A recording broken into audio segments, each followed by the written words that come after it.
friends, how are we doing today? If you are new here, hi, my name is Kim, and once a week we sit down and we talk about a true crime story. I am going to try to be uploading more than once a week starting next week. So if you are interested in what I have to say, hit that subscribe button, hit the notification bell, and so you will be notified every time that I upload. So today we are going to be talking about a very old case by a woman named Mamie Thurman. Mamie was born September 12th, 1900 in Louisville, Kentucky, where her and her father later moved to Bradfordsville, Kentucky. Her father's name was George A. Morrison. Her mother's name was actually unknown. But I do know that when Mamie was 3 years old, her mother actually had passed away. So, up to date, Bradfordsville, Kentucky, because there's not much between the times that people know of about Mamie. She had married a man named Jack Thurman.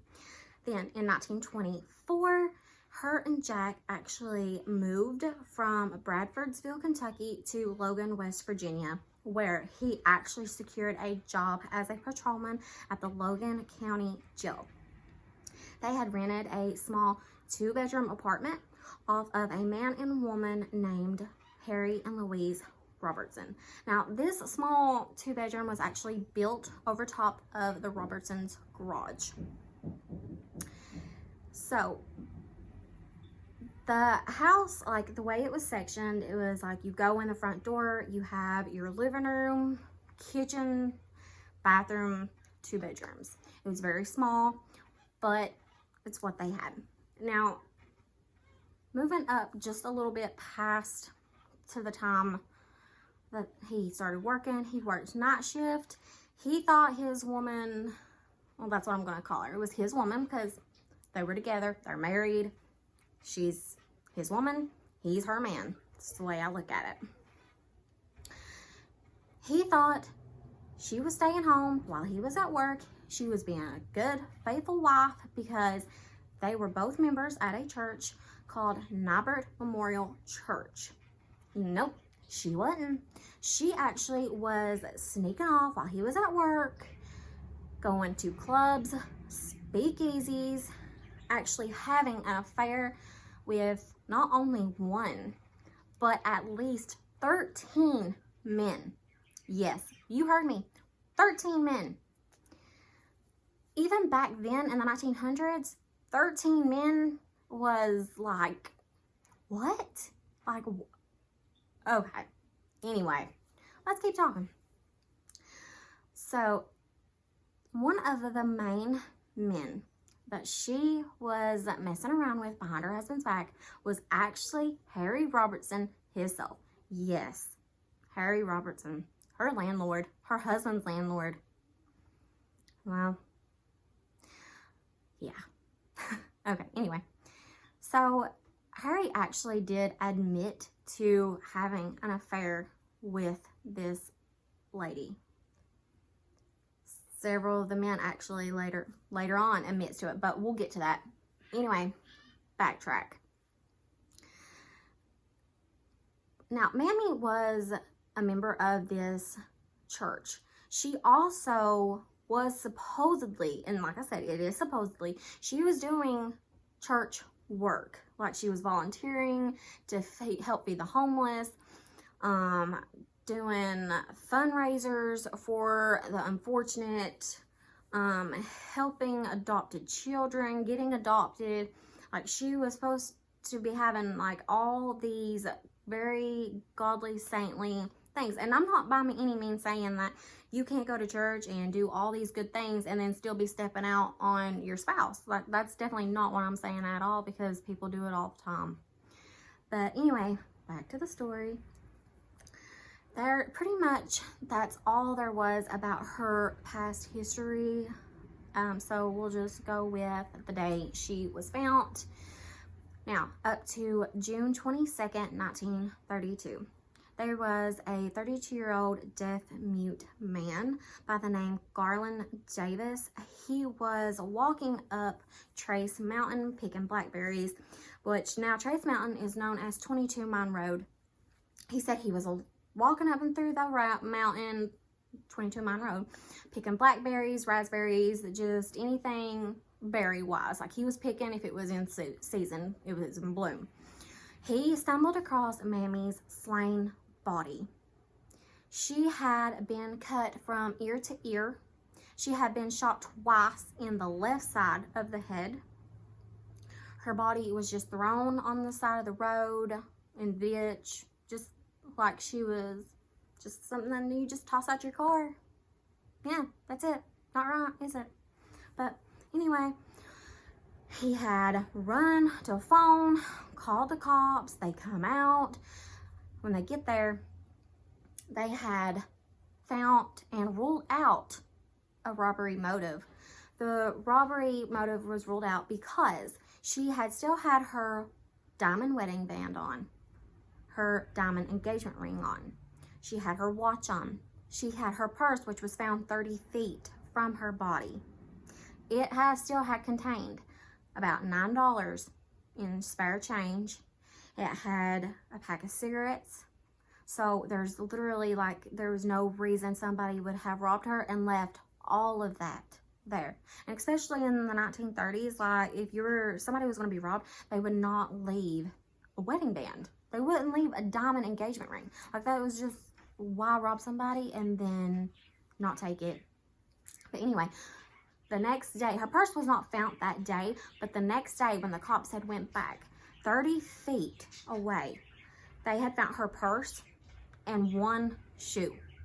Yeah, one shoe, not two, one. Okay, but anyway, 30 feet, they found her purse, they found the shoe. The cops had found out that she actually had been having an affair with Harry Robertson. So they were like, okay, her husband's a cop, so we'll look at him, but he's not really an interest at this point. She's having an affair. Let's go and investigate him. Let's investigate this man. Well, they actually, in the home, police find bloody rags, a razor. In Harry's vehicle, they find blood-stained seats, bloodstains on the windows. So they automatically assume, okay, this is our man. But not only did they find out that all that evidence, oh, and a hole in the basement in the wall, which was to believe a bullet hole. Now remember, she was shot in the head on the left side twice. But anyway, they thought, okay, this is our man. But like I said, they had found out that there was another man named Charles Stevenson living in the home. He was the Robertsons' handyman and chauffeur.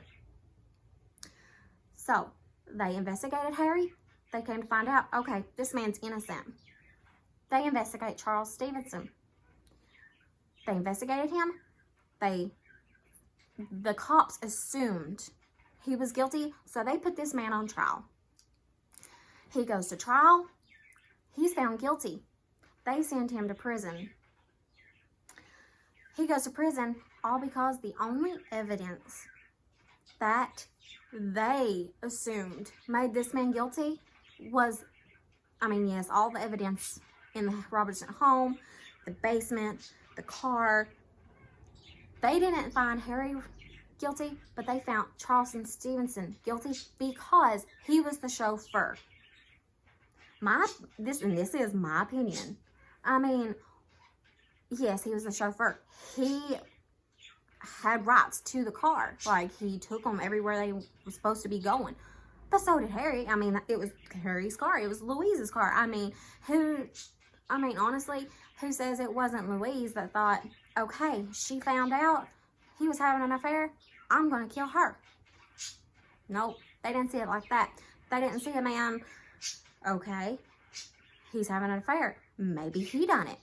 Maybe her husband done it because his wife was having an affair. Nope, they straight automatically blame the handyman. In my opinion, this case was not investigated far too enough with several people that could have done it, especially the three main people who lived in the home right beside of Mamie and Jack. Okay, so anyway, During the trial investigation, like I said, Charles was put up on the stand. Charles said that Harry Robertson and Mamie had been having the affair for at least 2 years. Stevenson was the one, Chief Stevenson, the chauffeur. He was the one that was taking Harry to meet Mamie at different meeting points all around the county to meet up, have this affair, then they go back home to their husband, their wives, and it was all fine and dandy. So at this time, Harry, he was like pointing fingers. He was pointing a finger to Stevenson like he done it, and I'm innocent, yada yada yada. You get the gist. So once Stevenson started spilling the beans about the affair and different meeting points, and he said that their affair had been, at least that he knew of, for 2 years. Yes, 2 years. That he didn't have anything to do with it. Then a second story came about. He said, I was hired to drop her body off. He never said, he would never say who hired him.